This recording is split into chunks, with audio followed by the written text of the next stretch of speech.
In this module, we're talking about the mole fraction, and in particular, how it's related to gases. So first of all, the definition.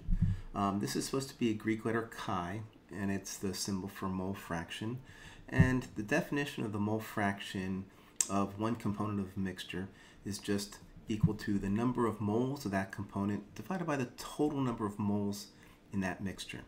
So the I stands for whatever that particular component is. We're talking about gases, so whichever gas it is would be gas I. And the total number of moles is down here. It's just a fraction. Now for gases, using the ideal gas law, we know that PV is equal to nRT, or solving for N is equal to PV over RT.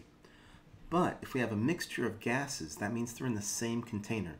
That means the volume has to be the same and the temperature has to be the same for all those gases. So if instead of writing N, we write PV over RT, the only thing we have to give a subscript to differentiate it is the pressure, because we can have different pressures of gases, partial pressures of these gases in that mixture. So if we write the mole fraction and number of moles of gas I divided by the total number of moles, and replace N with PV over RT, now we're going to give a subscript I here and a subscript T for the total pressure here. The V over RT cancels because it's the same for all the gases, and we just get that the mole fraction of gas I is equal to the partial pressure of that gas divided by the total pressure. So memorize both of these equations, they're quite useful. For example, let's say we have a container, and in there's 51.99 grams of nitrogen gas and 62.11 grams of carbon dioxide gas.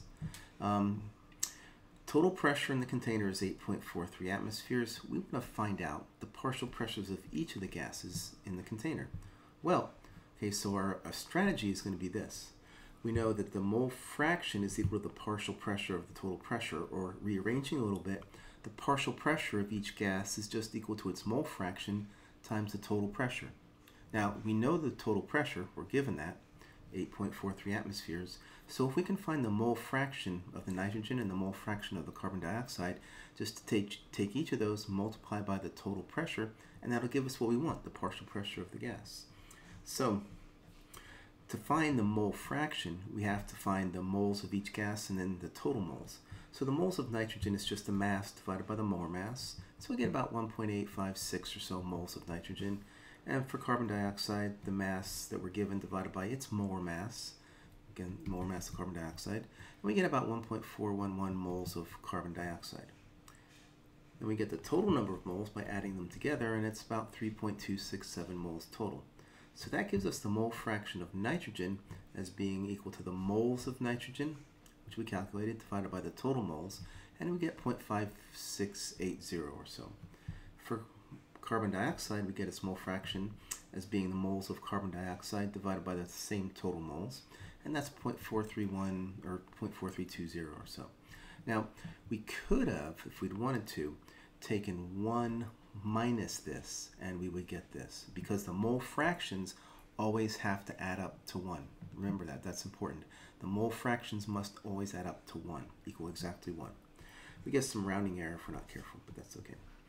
So then, now that we know the mole fractions and the total pressure, to get the partial pressure of nitrogen, we just take the mole fraction of nitrogen times the total pressure, and we get about 4.79 or so atmospheres.